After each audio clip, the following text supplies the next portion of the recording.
us in.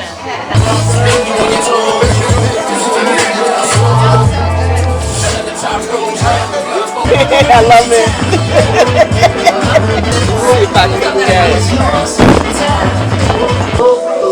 It's yours, it's mine. And look at the time.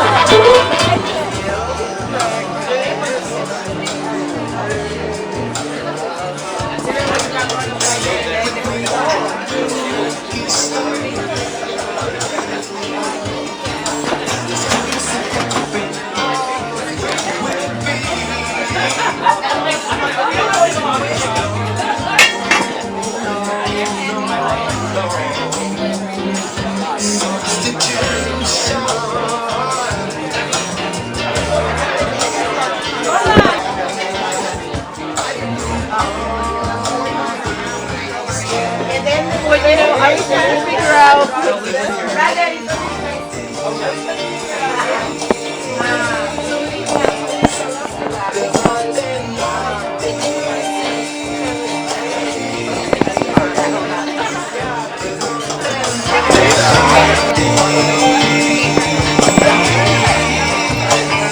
I don't know if I can say it's an homage to the bamboo. I mean, maybe inspired by everyone to have their own experience. How are you doing, Carolyn? Culture. Hey, reference. Also learned how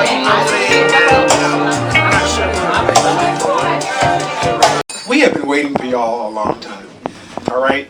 So the ecosystem of creatives, festivals, distribution, really all relies on you all, right? The missing piece in some cases where we aren't doing right like we need to do, we aren't pulling you in, and Blackhouse is here to fix that and to make those connections and make sure that we are relying on you and partnering with you around our films, around our stories, around our events, so that we're creating an open door and creating pathways for really flourishing careers for all of us. So welcome here today.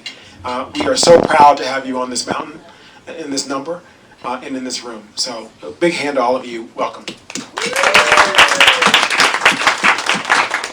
As Andre said, I'm co-founder and chair of the board of the Blackhouse Foundation.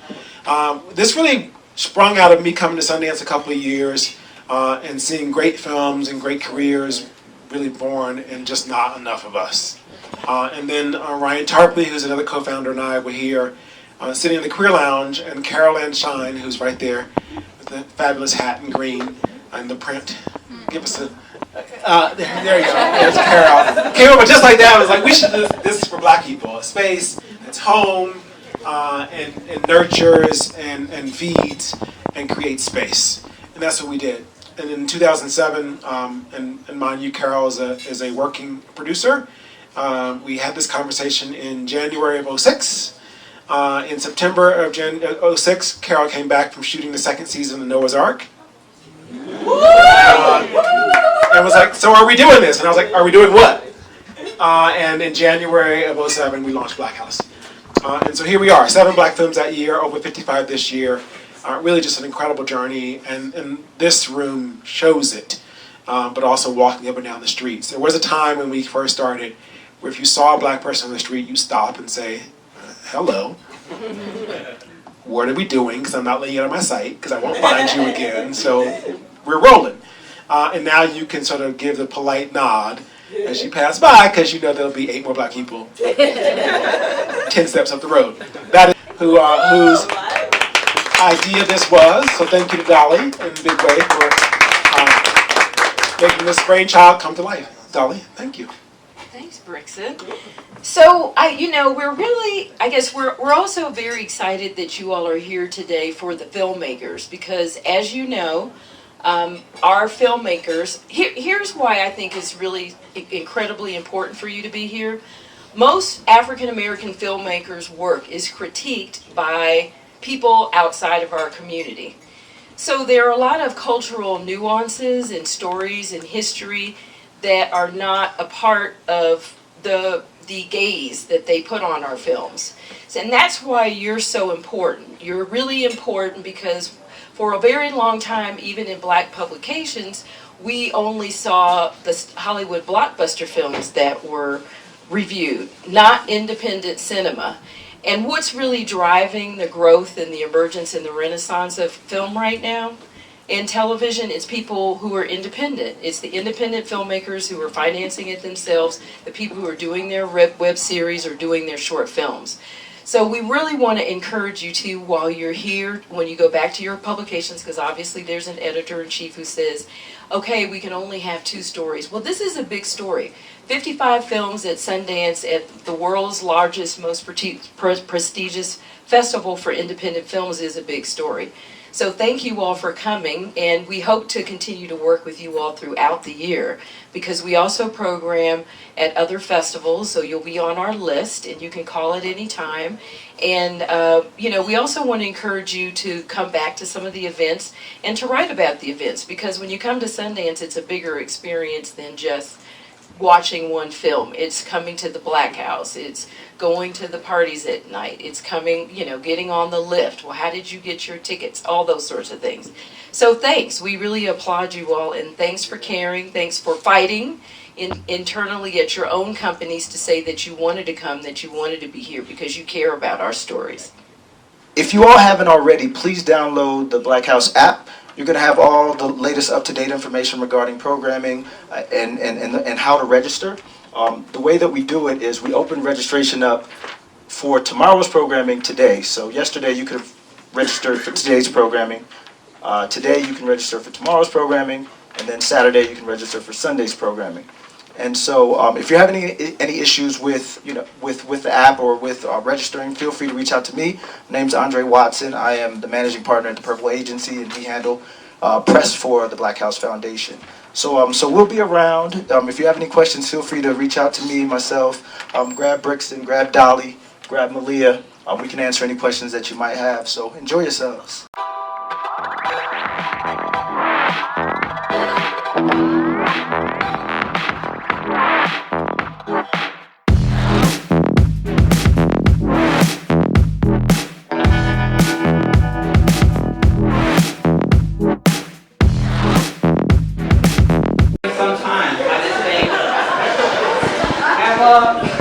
Have a more discerning spirit. Nope.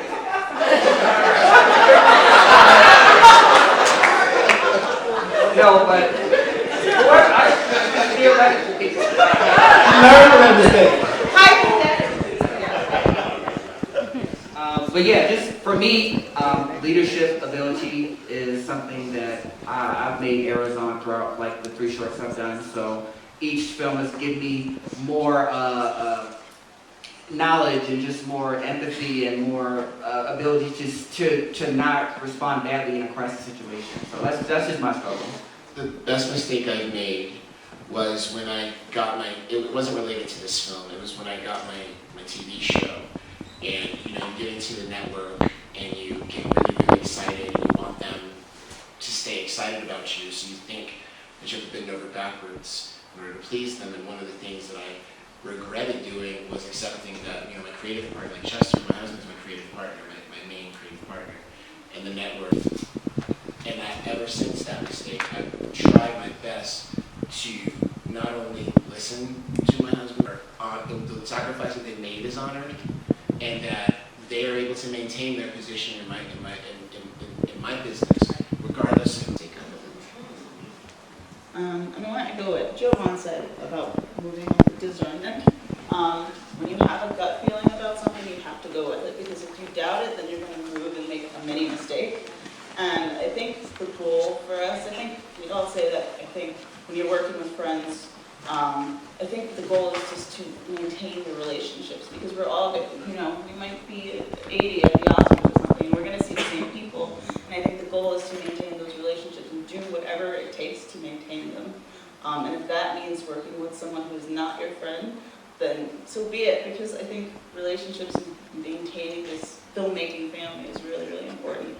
You just naturally have those insecurities and like that self-deprecating, like, oh, this is not good, or I'm not that great, or I got this one thing but I won't get it again, and so the idea of like, another success is not around the corner or down the road is like a feeling that I try not to like give into. And so I think knowing your worth and your value and believing in yourself and saying, I'm not going to take this crappy job just because it's here because I don't believe I'll get the job I really want, or you know, I'm gonna stay up all night and worry about you know, if I'll be successful and if I'll get the thing that I really want, instead of just saying like I will get it and it is for me, and if it's not for me then something else better will come along.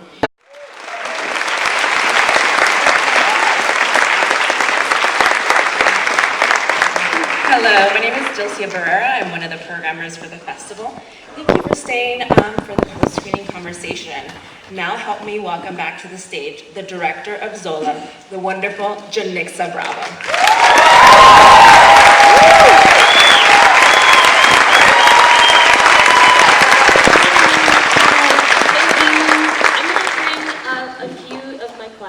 Out. Thank you so much for staying.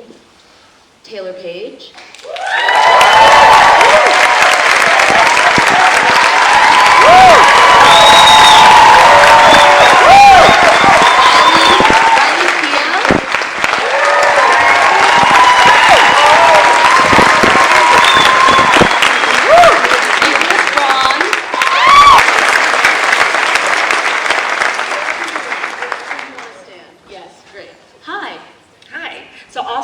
Some questions, but if you are compelled to ask something, please raise your hand up high so we can see you. Let's start off with Janixa from the way beginning. When did you first hear about the Zola saga, and why were you so compelled to put this on screen? I read it on Twitter, like I said at the top, in October of 2015 when it came out. I was immediately obsessed.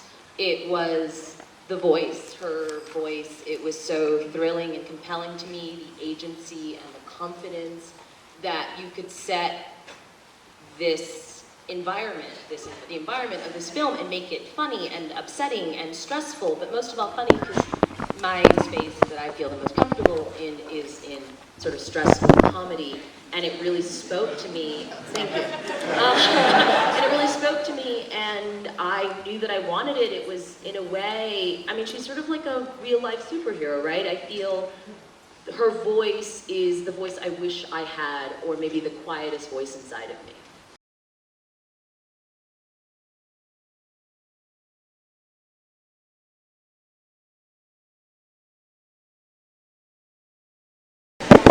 What's the most rock star thing you guys remember doing back in the day? We can't talk about that. Why not? Because we're Give me one little... rock star. What is a rock? The most rock star thing is that we can't remember all that shit we did. Yeah, that's a perfect answer. The old days, now, what do you guys love about spending time together? Well, we know each other really, really well, and we make each other laugh really, really hard, so it's really fun. Yeah, we still have like things that happened 30 years ago that someone will bring up, we'll still laugh about it. But I think the best thing is that we've learned to communicate with each other, and like if something's kind of like uncomfortable, you just like bring it up and get it over with instead of like turning into the horrible, crazy backstabbing drama. Very quick, I am selecting random